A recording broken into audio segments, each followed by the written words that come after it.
Yo, what's up, everyone? Welcome back to another episode of the CVMK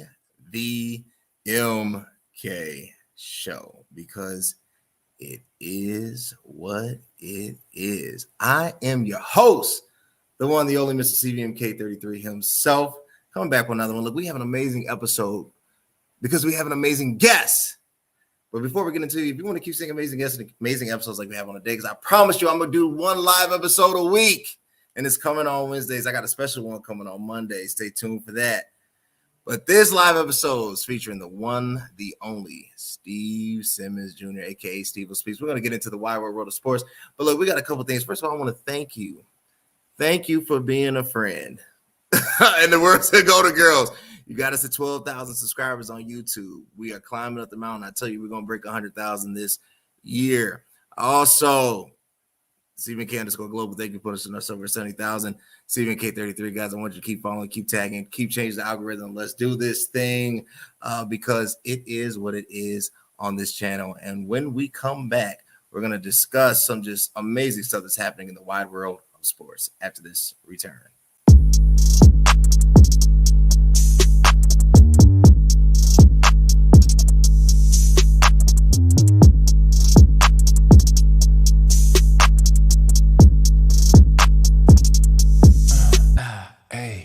Checking on you haters got bad news. Real dog. Steven's in the building. Yo. What up with you, man? How you doing? Good. There's a lot of sports going on the past few weeks. That's why I had to bring you back on the show, man, because a lot has happened. Some of my teams are out of the playoffs. Some of my teams are not in the playoffs anymore. And we got to discuss it all. But first, I want to talk about this topic right here. It was just announced, NBA. There's going to be a three-point shoot-off with Sabrina. Was it Ionescu? I think it's how to pronounce her. I jacked her. Ionescu. Ionescu.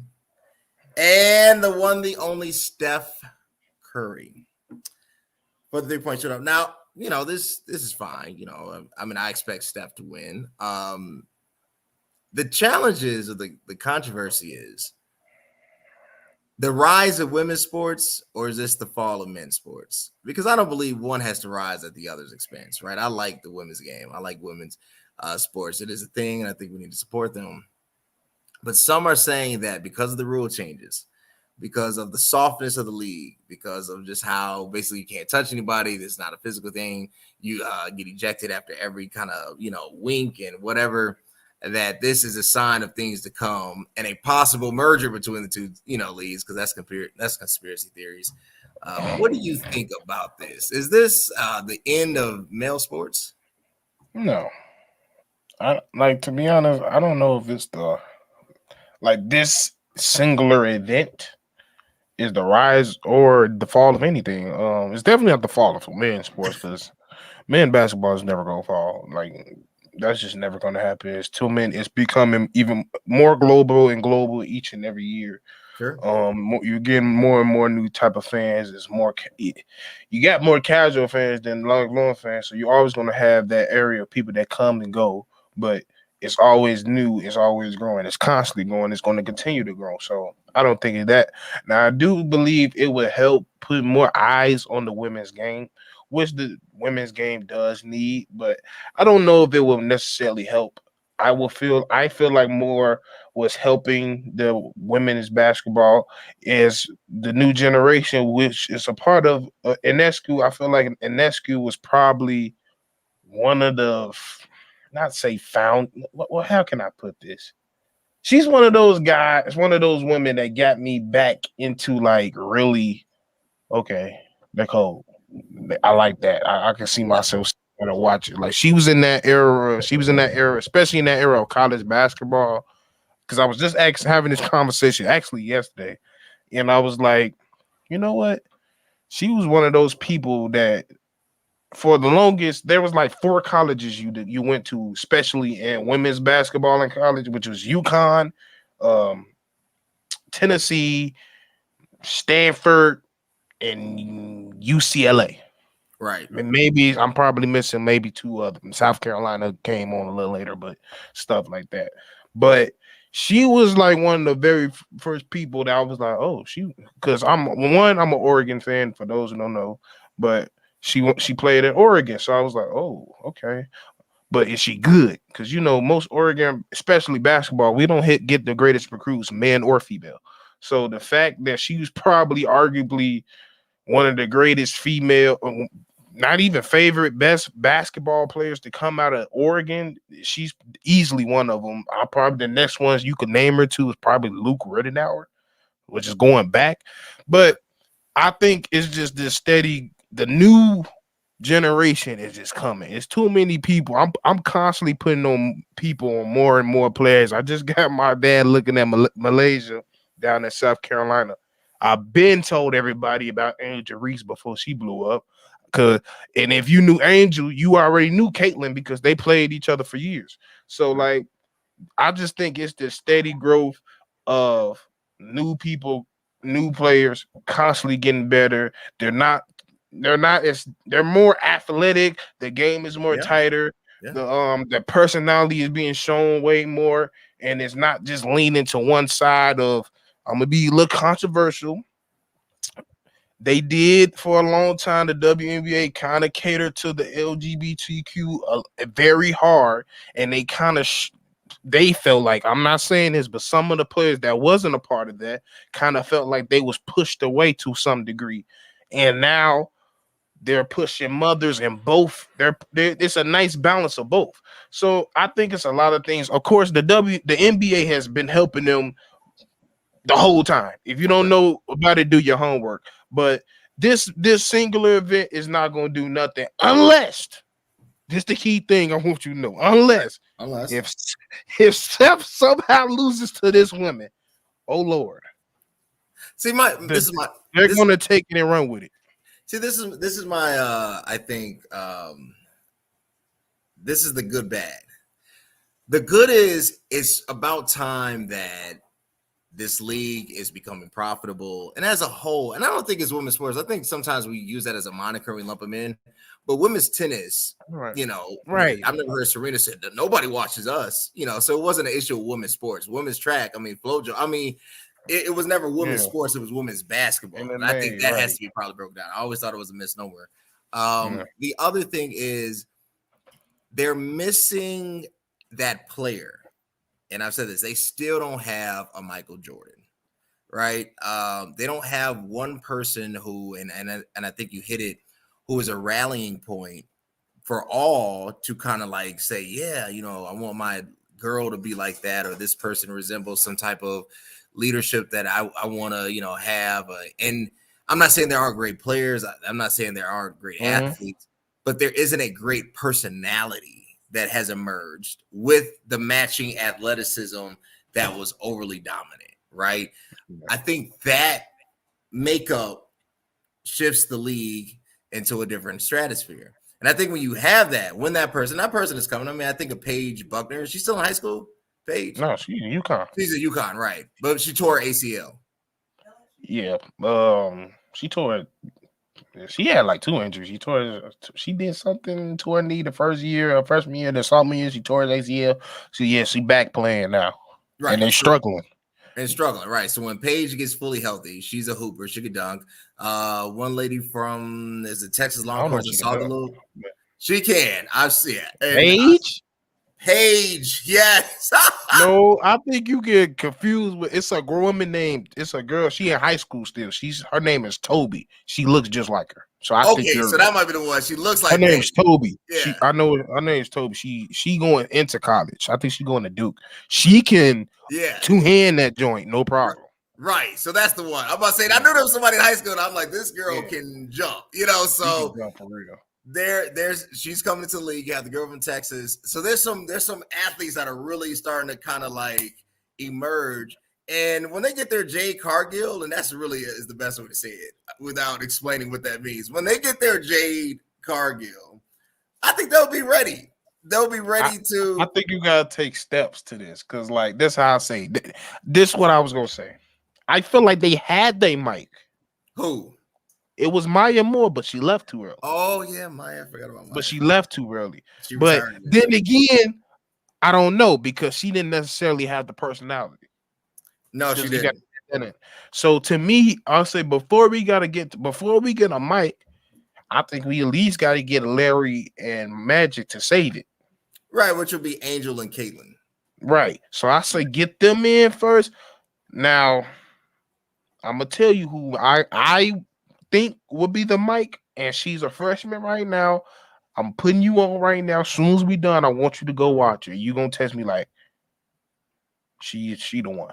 Okay. Juju Watkins. Yeah, for out USC. of USC. Yeah. She's little Maya. She's really good. She's not that Mike. She's not. What you mean? She's a freshman, and she plays nothing like a freshman. That's true. She can hoop. And Naaman, you are absolutely right. Juju is a monster, but I don't think this is the problem. Not big enough. Not big enough. What you mean by big? I mean, like she needs to be about a 6'3". No, you don't need to be that big. No, you need to be about 6. Okay, maybe if you scale it down, because this is a woman's thing. What is Juju?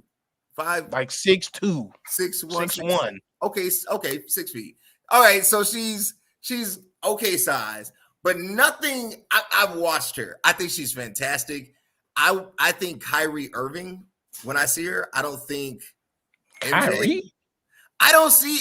I just don't see that. I don't see that. I mean, what do you mean? Like, when you say Mike? What are you looking for? Like, are you looking for impact? I'm looking for the vertical. I'm looking for the hand width. I mean, sir. I mean, unless you want them to start checking genetically what these women, you ain't gonna never get like a female Mike. I'm just saying, like in terms of the impact of what Mike did, she can do that. She can be the scorer Mike was, the WNBA version scorer of Mike was. She can be the defender Mike was. She can have the mentality Mike did. She ain't gonna be able. Nope. I will be very shocked if I just see some woman coming through the lane sideways and just And if it is, it's probably not gonna be in my lifetime. Like if it now, like I said, we got the Tobys, and she's not rim grazing. Right. That's a step up. But like, I don't know if she gonna like. We gotta kind of like when the athleticism, you can't really think too much athleticism because the most athleticism you probably gonna get is just a high school, or I'm in 6th grade and I'm gonna be like that when I'm older, though. That's true. That's true. Okay. All right. So I don't know, like you say, coming from the side, that little hanging dunk. Like that ain't happening. That ain't happening. That ain't happening. The day that happened, trust me. There's your mic. There's your mic. So this is funny. So sticking on the topic of basketball, we talk about Mike, and I got to bring this up. We're getting close to the All-Star game, and I'm concerned. I'm concerned because the Lakers are unpredictable, and somebody's got to go. And the Bulls are starting to really improve, beat the Hornets, but somebody's got to go. It's just, I mean, both teams got to give up somebody. And I agree, David, the Bulls are absolutely trash. Oh, you're talking about the Lakers. Yeah, the Lakers are trash. So this is and I've been saying this is my trade. This is my trade, right? We need a prolific person that can be consistent, that can be coached, that can take Hollywood and run with it. I think Zach LaVine is perfect for that, right? I've always said they need somebody he's from the West Coast. He's from Washington. He can handle Hollywood, right? He's got that light skin magic, right? I think Zach LaVine is perfect, and I would trade him. I'd give up D'Angelo. I'd give up Rui. I'd give up Vanderbilt for that guy right there. But I also want him. And I want Andre Drummond because we're giving up a whole lot of pieces. I'm giving up a whole lot of pieces, and we need a big body. We need somebody to take the beating down low. No, we need a big body though. Go find one. Right, and Andre Drummond. I know he No. was a Laker. I know the Penguin was there, and we got rid of him. And I think it's just time. No, we're not gonna trade Bron, and he can keep writing trade Bron, trade Bron, trade Bron. I don't see why you shouldn't. Like, I don't see why you shouldn't. You only doing a disservice for you in the future. Hypothetically speaking, let's say you traded Bron because he doesn't have a no trade clause. You trade Bron, and then you get 3 pieces and a pick, or you get 3 picks and a piece, right? Even at this stage of his career, you put Bron in a situation where he can win because he's not going to get traded to like San Antonio, right? No, that ain't happening. You trade Bron to like New York, Chicago, Boston. He is not coming here. Dude, Boston. I can't say it. Boston or the Knicks. That's what I'm saying. New York Knicks. Trade him to a team or trade him back to Miami with Jimmy Butler. No, I don't even know if they got the money for that. No, they don't have the, plus Pat not going. Pat is he one of those, he not going. But trade him and the Lakers secure the next 10 years. LeBron gets his 1 ring, puts him at 5, and then the story ends, right? I do think it is time for, and I'm a huge LeBron fan, right? I think it's time for him and the Lakers to think long term, because even if you want to play to Bronny, there's no guarantee that the Lakers could draft him, right? And I think he has to think. Okay, I'm sorry. Y'all ain't gonna have no problem. Y'all could draft him with no problem. In either case. He's not going to be that hard to grab. Who? He's watchable. Stop. Who? Stop. Who? He's good. He's watchable. Who is he? LeBron? Yeah, Bron is very much watchable. Bron is good. If you, I've been watching the game. I've been watching USC. I'm not saying that. I'm saying I've been watching USC. He obviously still needs to do another year. I think by next year, because he'll be fully healthy. Another year? Kelly, let's go. Come on, Cody. I'm gonna just tell you. I'm gonna be honest with you. That man need 4 years. All 4 years. All 4 years. You know why? Why? One, he's not the scorer Bron probably ever will be, unless he develops into that. What we know now is he's 6'3", solidly 6'3", probably not gonna go no more. He's a good athlete. But he's not the athlete his dad is. No. He has a solid 3 ball. His handle ain't the best. And he not finna go down the league poking on 7-foot people. He not gonna do that. So what he should have been doing and what Bron should have been doing, like, yeah, dog, I'm about to turn you into the best point guard I can possible. Yeah. Because that's the only way you're gonna survive in this league. You're gonna be that point guard that can lock anybody 6'3" and below, probably even taller, because he really is like that when it comes to defense when he wants to be. But besides that, work on this shot, but really work on his playmaking and facilitating, because that's the only way I see him having a long, successful career.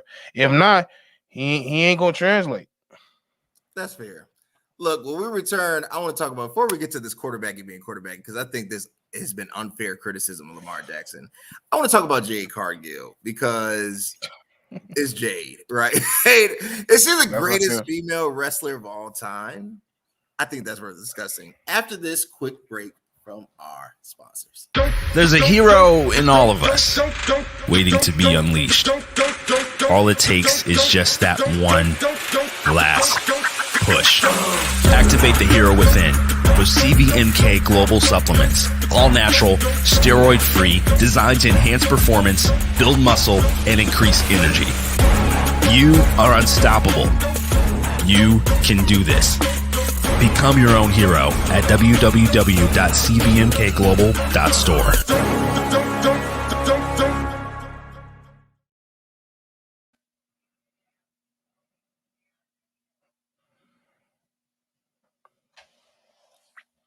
Did he freeze? I know my man's name just freeze on live. Uh-oh.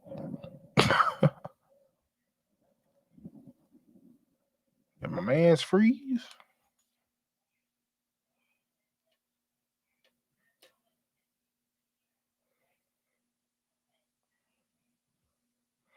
Yeah, he had to freeze.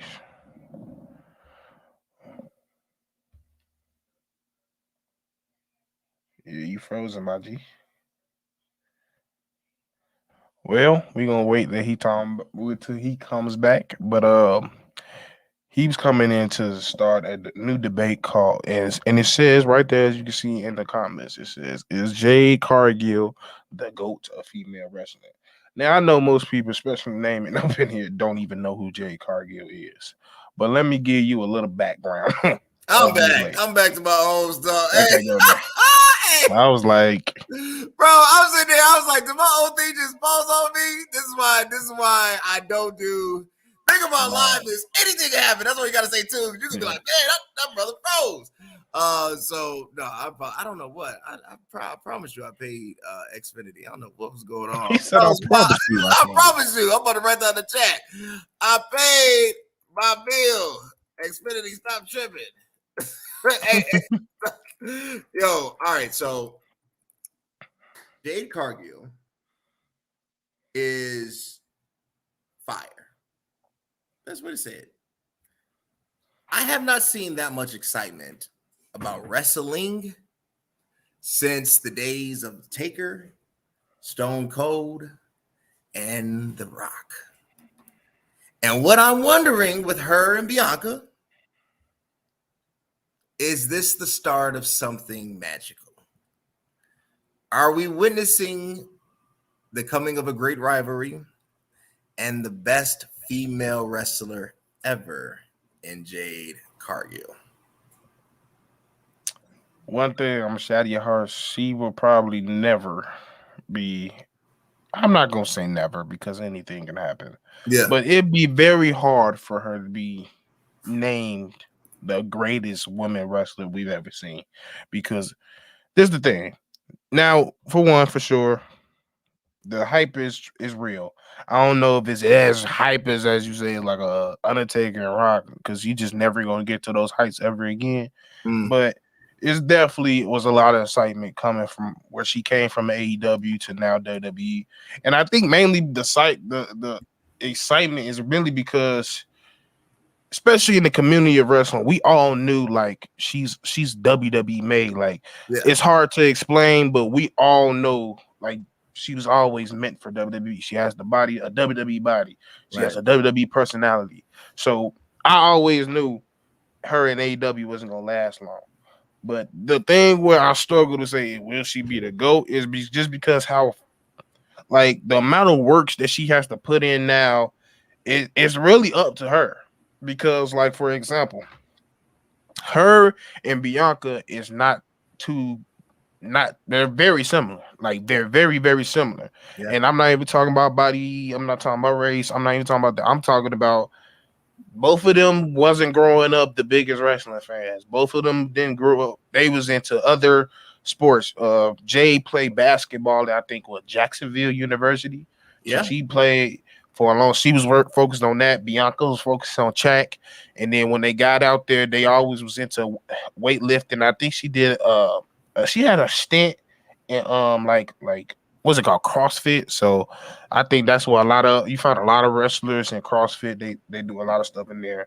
But the thing is with Bianca, once she tried it, when she got the opportunity to try out for WWE, she fell in love with the whole thing of wrestling. So that's why she became so good in the short amount of time. Bianca probably, I don't know, she's probably been wrestling maybe 5-6 years. And I say that second or third year where we was like, oh, she got it. She's starting to figure it out. And the thing is it's around the same time. It's also around the same time that Bianca joined too. Bianca is, I believe, older than Jade. Jade is 31. So she's starting around the same time as there. So it's all about her. If she wants to put the work in and becomes the best, She can, but the all things about putting the work in. That's the main thing she needs. She is not the GOAT right now. She's not even the best wrestler in America. She's not even the best wrestler in her state. She has a lot of work when it comes between inside and the world and also understanding the business of wrestling. It's way more than just learning the moves. You also got to learn the moves, and then you got to learn the psychology of wrestling. You got to learn the crowd. You got to learn the backstage. You got to learn. It's so many details when it comes to wrestling that make you great. Then you got to develop talking. You got to be able to talk on the mic. You got to be able to entertain. Then you got to be, once you figured all that, that's when they present you to, okay, now you're ready to be champion. Now you got to learn how to be a global representation of the company, because not only are you're a champion, but they treat you like a champion. When you're a champion WWE, you're on talk shows in the morning. You're going on radio shows all around the country. You're going when they when they like at the stock exchange, they ask wrestlers to come in, cut the ribbons and stuff like that. That's the type of stuff they do when you're a champion. So it's up to her. If she puts the work in, she has the athleticism, she has the body, the looks, everything to be the GOAT. But right now, she is nowhere near a GOAT. I'm not even mad at that. That's a lot to take in. Let's jump shift to Lamar Jackson, right? I was watching. It was a great playoffs. Disappointing because I was rooting for the Baltimore Ravens. Not because I don't like Patty. I like Patty. I love Patrick Mahomes. I just wanted Lamar to get something because he's always the underdog, And I was like, I want him. Always. And I'm watching Zante Flowers just become belligerent. I see his frustration. I see him get a touchdown in the end zone knocked out of his hands. I see him push down a defender who is already on the ground. I see the defensive lineman get a neutral zone infraction. Offsides is one thing, but a neutral zone infraction. Like, it was just uncharacteristic of them. And then I watched Lamar not be Lamar.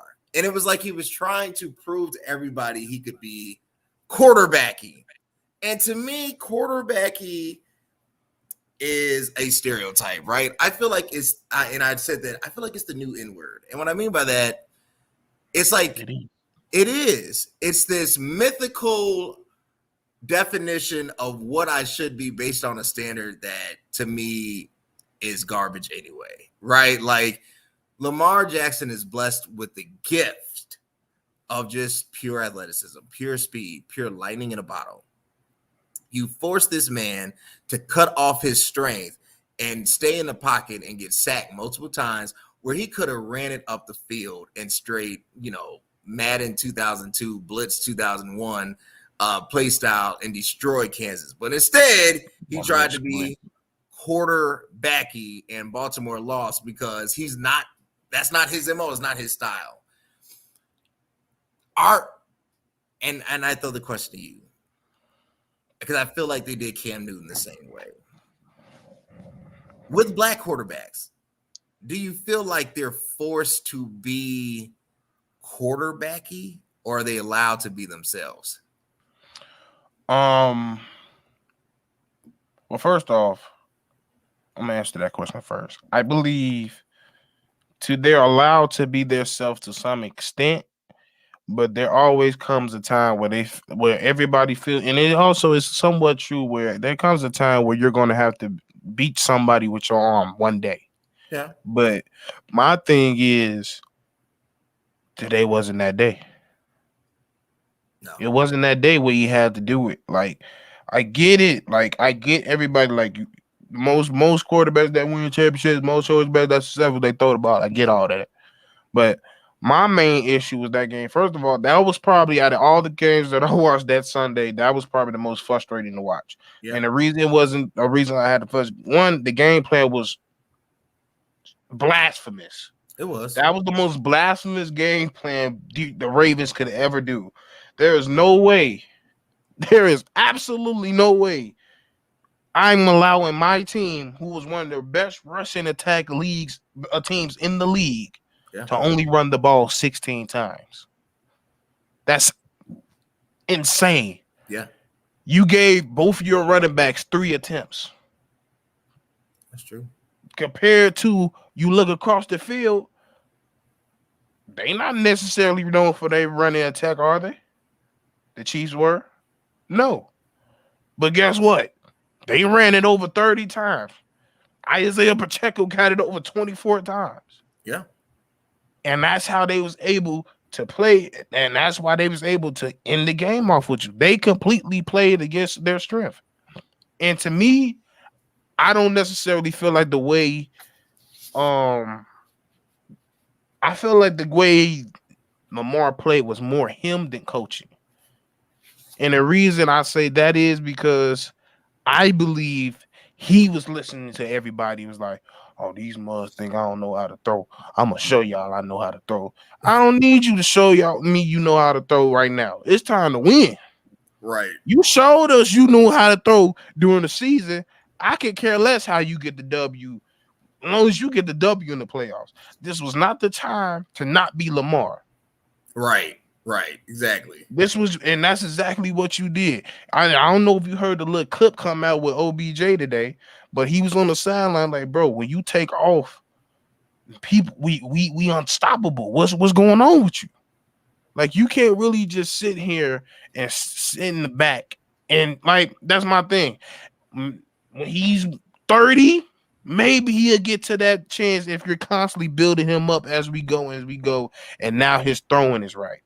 But what a lot of coaches do, and let me say 50-50. Let me say it's probably 50% coaching and it's 50% with Lamar.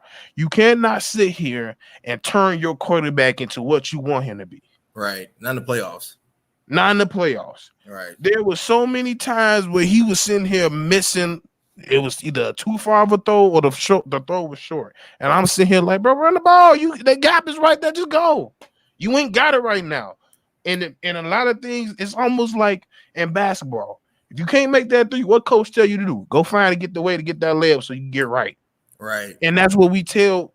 That's what how some people that know how to coach mobile quarterbacks, that's what they tell you to do. Take the layups. Take that 15-yard dump off. Go run for 5 and slide to get you in your rhythm. Because that's how a lot of people do it. He just wasn't doing that. So I'm eager. I didn't watch the game about twice. I'm gonna watch it again. I'm gonna watch some more tape on it, but I have no idea what that game plan was that day. And you sat there and played around with one of the greatest quarterbacks we ever seen, and you got beat. And that's what we expect to happen.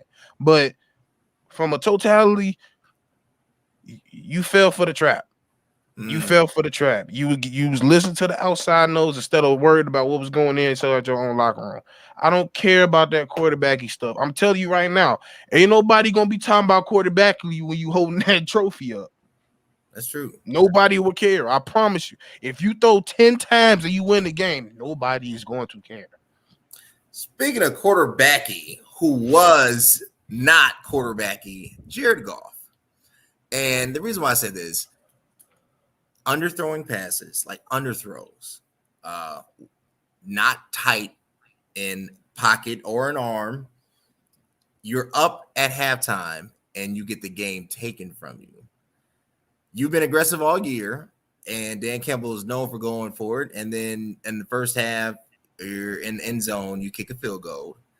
You totally changed the philosophy of your team in a game before the Super Bowl. If there was a proven definition of what quarterbacky was not, it was during the Detroit Lions game. The Detroit Lions game was theirs to lose, and they lost it. It's not that Brock Purdy was so fantastic, because Brock Purdy, he did some nice stuff. He had some nice throws, but he didn't come alive until that second half. It wasn't that Debo was just running all over the field.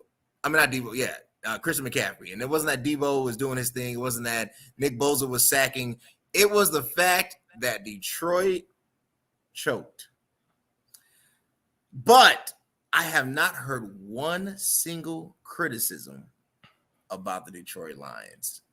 Why is Detroit so protected amongst criticism? I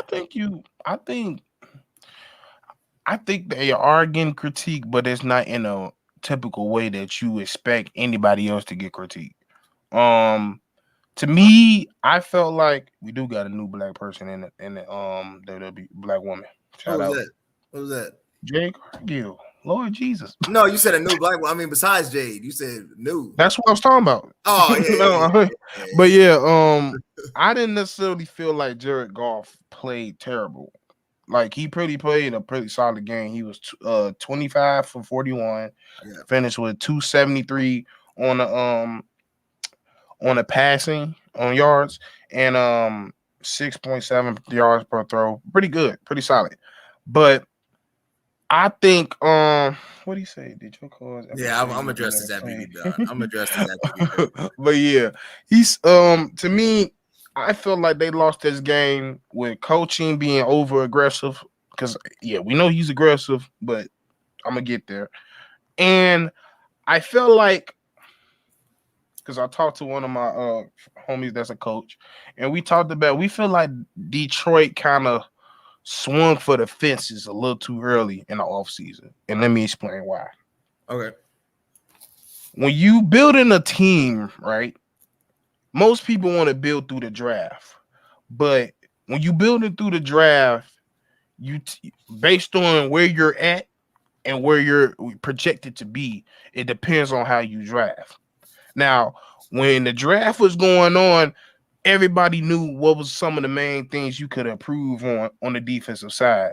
Some people wanted a quarterback, but most people realized you didn't necessarily need a quarterback in this moment. So we felt like they could have beefed up on the weapons and the defense. True. Now, they got Branch, which we was like, okay, that makes sense. But the first few picks was a running back, Jahmyr Gibbs, right, and the second one was Sam Laporta, a tight end. And we was like, those in the football world, those picks, when you pick high at those positions, those are luxury positions that you pick at. Those the picks you pick at when you're a contender already, and you just need something to get you a little bit over. So when it's time to win that championship, you can.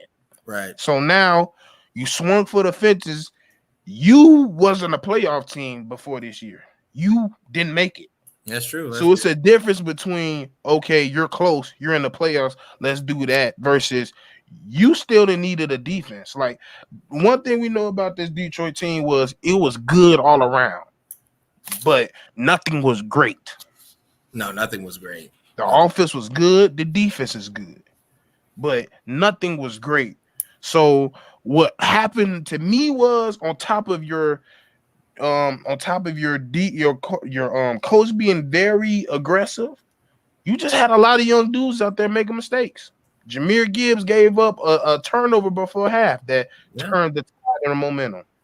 You got dudes off the street who used to be a Bear that was trash named Kendall Vendor that had a pick in his hand and it slapped him right in his face. Yeah, I saw that. You got Sam Laporta not making all the plays that he could. Right. And then on top of that, you got a bonehead coach that want to just not take the points you do a fake punt and stuff like that, not go for field goals and stuff like that.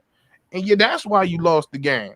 So to me, how I felt, like, you remember when you was asking me how I feel about Oregon, I was like, something's gonna cost us. Yeah. That's how I felt about Detroit. Because I said him, our coach, Oregon coach, and Dan Campbell is almost one and the same. He's just younger.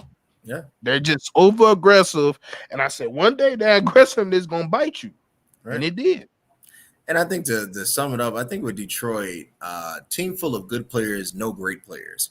And goodness will take you so far until it's time to be great and you realize you can't be. Right. And the playoffs is where great players shine, right? That's why Tom Brady can roll through the playoffs. That's why, Patrick Mahomes can roll through the playoffs. That's why T.O. with a broken foot can roll through the playoffs, because it's made for great players and your goodness will stop. And honestly, they had one coming, so shout out, great season. I doubt if they repeat that again, and I doubt if they're that good next year. I do want to answer this question since Naaman threw it out here. Yeah, I can hit his.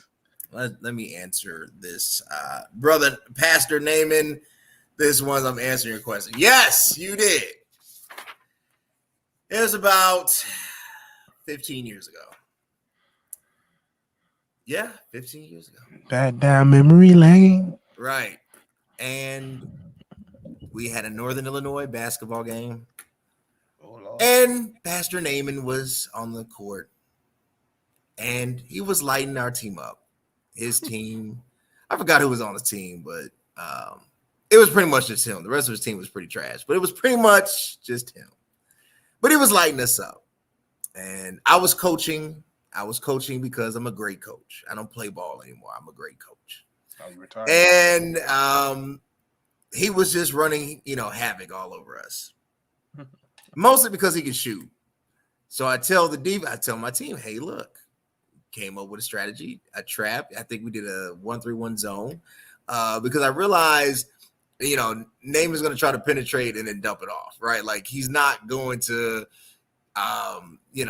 necessarily always pull for the three, but he is going to start the offensive motion.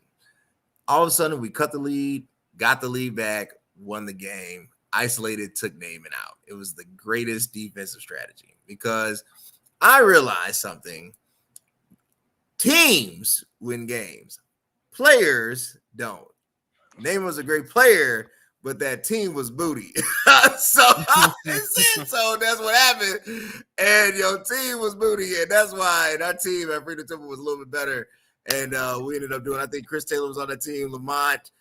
Who else? It was a few others. But Pastor Williams, teams win games. Players don't, unless your name is LeBron James. So speaking of LeBron James, I'm gonna have to go with this. I'm gonna have to go with this one. I see it coming to an end, and I never wanted to say that, right? Like it's hurting me to say this, but I see it coming to an end. I see the door closing, huh? Yeah, and he's starting to slide a little bit, not a lot. You can't really see it, but you can see it if you pay attention to the game. I think right now it's time to officially plant him in NBA history. I'm looking at everything. He's not already in history? He's already planted, but it's time to give a coronation. They gave MJ a coronation after the first 3 championships. I think it's time to give LeBron the coronation of GOAT of this generation. King GOAT. And here's my argument. Here's why LBJ is the GOAT. Eric, I hope you're listening so you can stop sending me reels and you can understand this. First of all, uninterrupted career. Longevity means something. There's a reason why Bo Jackson is not in the Hall of Fame. It's not because Bo wasn't great. We don't have enough years to assess Bo's greatness. We have over 21 years to look at LeBron's NBA career. Longevity matters.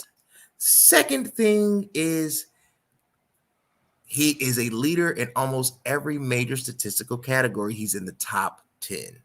When you look at that, there aren't too many players who's number 1 in scoring and number 10 in everything else.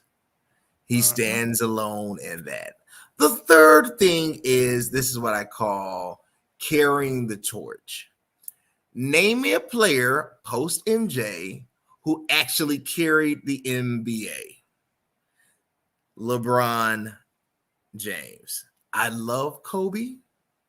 I respect Kobe. He was never the face of the NBA. Now, that was a marketing decision. That wasn't because he couldn't be. It wasn't because he didn't have the talent.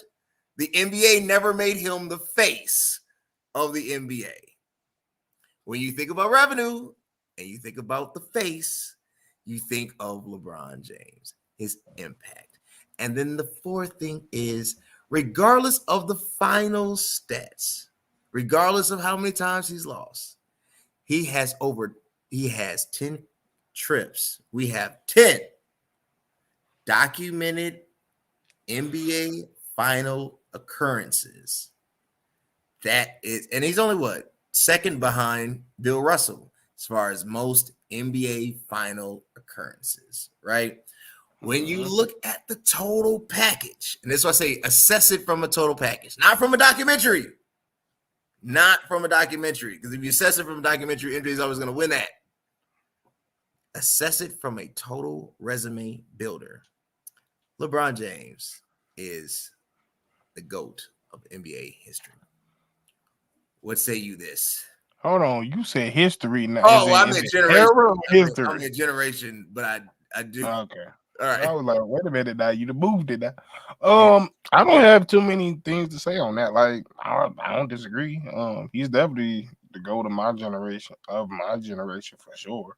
The only reason like it wouldn't be Kobe is for we all know why. Yeah. And it was just that on a long time, but that it was just he was the perfect person outside of basketball wise because there's very few people that is likable as he is. There's very few people that's articulate as he is. There's very few people that has just that presidency about himself. Right. He knows when and where he's at all time. He know what he can and cannot do. You're never gonna catch him out of pocket. Right. But like, I know people can make the argument for Kobe. I technically can make the argument for Kobe. I just know to be the GOAT, it also has a lot to do outside of the basketball. And I mean, nobody in this generation touching LeBron when it comes to the impact he did outside of basketball. No, and it's not. And I will when we get back from break, I will discuss the Kobe legacy, and then I'll move on to our last topic on sports betting. But as I find my break, hopefully this thing doesn't interrupt like last time. After a quick word from our sponsor. I literally just tried the best pre-workout on the planet.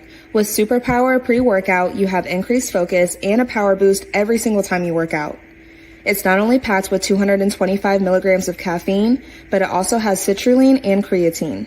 It's insane how much energy and focus I had during my workouts. If you're ready to take your workouts to the next level, then ditch your current pre-workout and get the Superpower pre-workout to be your own hero. Yo, www.cvmkglobal.store. Look, before I got to the podcast, before I came here, I was in the gym. Why? Because it was arms and back day. I literally was on the leadership meeting for Freedom Temple, and I was working out at the same time because that's what I do. I multitask. That's what I do. I multitask. I will not allow church to make me big. I will not. No. And I take my superpower, because I worked it out. I'm a working human being. I was tired. I felt alive. Then I stacked it with the creatine. I felt even more alive. With that creatine for real. That creatine for real. Why don't you get it? What you waiting on, dog? What you waiting on, dog? www.cvmkglobal.store, y'all. Go to the website. Click on the 3 bars. Signature supplement select. But it goes CVMK24 for 24% off. www.cvmkglobal.store. All right, let's talk about Kobe's legacy. Kobe Bryant has never been appreciated for what he brought to the game. Kobe Bryant was never appreciated in its entirety until after he was retired, and unfortunately after that tragic incident. Kobe Bryant, unfortunately, came in a time where he had to step in the shoes of Michael Jeffrey Jordan. And regardless if they fit or not, he had to at least try them on. Where LeBron said, no, these are my shoes. I don't need to wear your shoes. And he did his own thing. The unfortunate part is that I think the greatness of Kobe is shadowed, A, because he had Shaq. B, he came to an established team with a coach that did not want to play him. C, because he was not in high school. I mean, he was liked, right? He was really liked, but he wasn't like, if you look at that McDonald's All-American team, Paul Pierce was on it and a few others, there were other recruits that had more public notoriety, right? Maybe. Kobe always was a villain. And that's the problem. It's not because he didn't possess the skill. Kobe was amazing. But Kobe Bryant, unfortunately, you have to really go back and watch and realize how good he was. And I think only a true fan of basketball would understand the greatness of Kobe Bryant. If you're just a casual person, Kobe's going to blend in with like Vince Carter and T-Mac. But if you sit there and really watch from footwork to determination to games played to minutes played, and you'd be like, who is this kid? Kobe Bryant is on Mount Rushmore, but unfortunately, the critics that be will never give him a monument. What are your thoughts about Kobe Bryant's legacy? I honestly feel like a nice portion of fans kind of remember just solely that Shaq and Kobe connection a little too much. Yeah. And the reason I say that is because if you really look at this 2009 Lakers team when they won the championship, yeah, wasn't really supposed to win that. No. Like, his best player on that team was Paul Gasol. And the next best player was probably a young Andrew Bynum. Before the bowling incident. Yeah, before the bowling incident. He worked the whole team with, like, Metal World Peace. Yeah. Lamar Odom. Yeah. Derek Fisher, who was, like, 36. Like, yeah. I think a lot of people, because even me, like, I get what you're saying, because, like, for the longest, I didn't give Kobe his credit, and it wasn't because he was good. It was just strictly because my dad was a fan, and I would like to rival against everything my dad did. Yeah. But once he tore that Achilles, I was like, hold on. It was like an epiphany. It was like, yeah, he ain't got long left. I need to really soak up as much as I got left. Let me stop hating. Let me paying attention. And then that's when, and it was also around the same time my love for sports started. So I went back doing my homework. I was like, oh my God. But like, I think that fourth and fifth championship, mm-hmm. you can argue it versus a lot of that. You can argue it versus that Cleveland team he won with, LeBron did, and both of those rings in the Heat, to be honest. You can argue it. And if I was arguing it, I think I could win it on the Kobe side. But like you said, like I said, I think the main thing that made Kobe not the quote unquote GOAT is just because you gotta think, like, they crowned LeBron the dude at high school. Yeah. And he did it. Like, there's very few people that was the next such and such and became the next such and such. They called Kobe the next Mike, and he became Mike for sure. Yes, he did. But the thing is, he didn't have that pressure that LeBron did. That's true. And I think that's the only difference. Impact-wise, they're going to send LeBron out before they send Kobe. If they got some to speaking engagement somewhere and they need an NBA player there, they're going to send LeBron more than Kobe. And it has nothing to do with their game. It's strictly on the person. Kobe would sit here and say, you soft MFer. I don't care. LeBron not going to say that. And that's why LeBron mainly the GOAT. He was nice. He was literally the perfect storm. That's true. That is so true.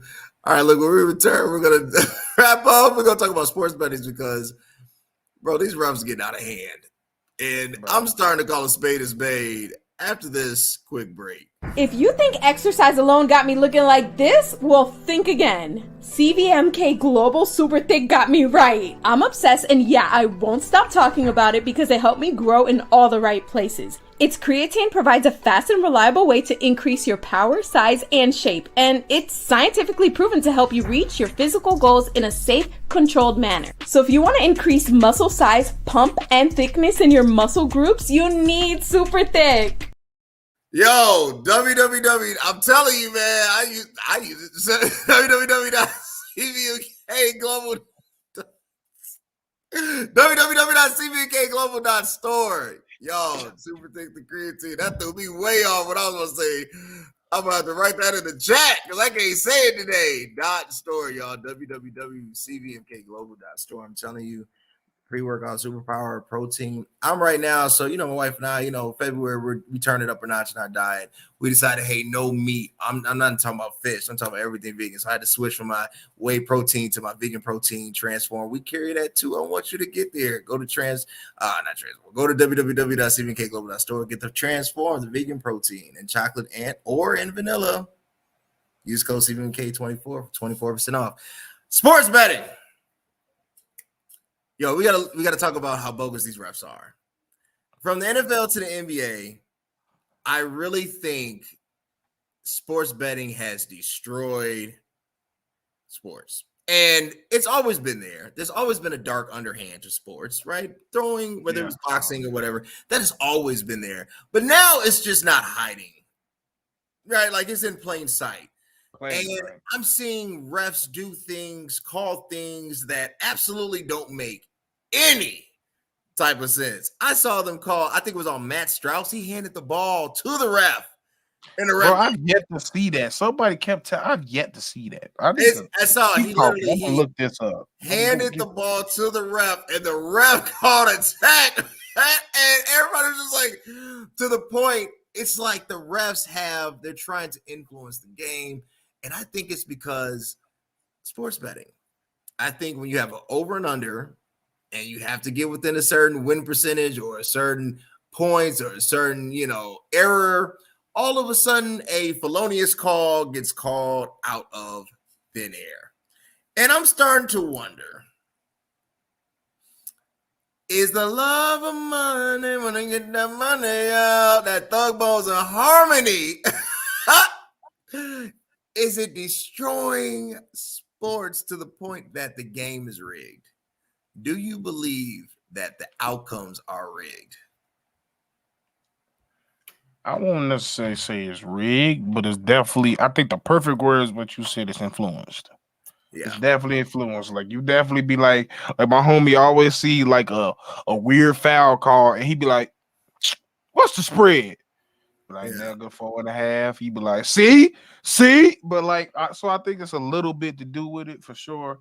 But I think the main issue with that is, on top of sports betting being a problem, is you let these refs have too much of a personality out there. That's true. Like I just watched it, and the main thing was, I'm gonna be honest, he was like, he gave me this ball with a little bit of attitude. You can't do that. I'm a ref.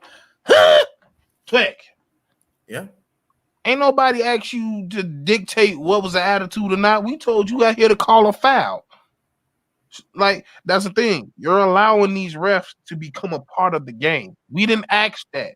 And if you're going to do that, which is fine, okay, that's fine. If you're going to sit there and let them call and count the game, have them talk to the media. Let them get fined. Don't just sit there and have them a safety net around them versus whenever somebody says something about them, they get fined. Shoot. What's his name? Anthony Edwards just got $40,000 today. I saw that. Yeah. And he said, but they can't sit there. They can't sit there and explain why they're doing their calls, why they made that calls. There's no explanation. All we get is an email in the morning on Twitter and say, yeah, our fault. We made the wrong call. What does that do? So, like, there's just, the main problem is on top of sports betting, because sports betting is definitely a part of it, because a known thing in the ref world, especially in basketball, that started maybe in the last 3 to 5 years is, the reason why we call fouls after the basket comes in, it's because we don't want to mess up the flow of the game. Right. Ain't nobody asked y'all to be psychologists or refs. Ain't nobody asked y'all to do all that. Your job is to call the rules of the game, not to, if you do that, then they go get mad at me for, bro, call the game. Call the game. That's it. Just call the game. And, man, I see why these doggone Bible states was not trying to let sports betting in. Because not only is it's causing crazy in our own lives, I think this is like the a football player. That's like the fourth, fifth athlete since it became available for athletes to do to get in trouble by it. Well, think about it this way. This is how wild sports betting is. All right, let's take basketball. All right, point spread. You got to drop 25, but you got to lose by 3. You at 22, and it's tie game with 3 minutes left. I know if I hit the 3, I break even, but there's $100,000 payout. All I got to do is not play defense and let a 3 go. So like, bro, that's what I'm saying. Like, the thing about sports betting is the morality and the consciousness of the game is destroyed. I think the fan, obviously, I mean, betting on it, I know a lot of people that do bet. I don't bet on games. I would suck at it, first of all, because I'm not good at calling over and unders. That's very, very hard. And you got to be super lucky or a genius, or a mix of both. So, but the fans doing it, and then how much money or how much power and influence it creates over the players is the problem. And you get that Tim Donahue effect, man. Eventually, they're going to start, I'm telling you, you're going to see, calls looking a lot funnier. So, I think it's one of those things. Obviously, money will influence behavior. And the only way to mitigate that is to severely penalize. Like, if we catch you, your contract could be voided. That has to be the punishment. It can't be like a 10-day suspension because no player, everybody be like, well, whatever, I'm still getting paid. So, that would have to be that. But I do think that when you don't take sports betting seriously, when you don't have sanctions that can actually properly govern the flow and track how money is being used in the game, these are the lapses, the moral lapses that are going to occur. Steve-O, it's been a pleasure, my friend. Where can the people connect with you, my man? They can follow me on NBA Central as well as Chicago Bears Central. I'm also about to be dropping a lot of more episodes and content on Shy Sports Central. So tune into that too. Shy Sports Central is coming down. You got a quick video, so you know where to follow us. Hey, what's up? It's CVMK33. Look, I want you to subscribe, hit the notification bell, subscribe here, everywhere, so you can get the latest and greatest of this podcast content. Stay tuned. Look, YouTube at CVMK, Instagram, CVMK_global. It is what it is _show, CVMK33. And where the best supplements are. From your proteins to your pre-workouts to your BCAAs to everything. We got a male hormonal stack, y'all. I almost showed the video today. I didn't. I'm going to do it next time. That's because it wouldn't load. We were trying to get it earlier. If you're having trouble in your wobble, you need better up. www.cvmkglobal.store. And for the females, if you having trouble in your wobble, blow up. www.cvmkglobal. CVMKglobal.store, where it goes down. Use code CVMK24. I'm trying to help you. We got better things to pray over on the altar. www.cvmkglobal.store. And until next time, guys. Thanks.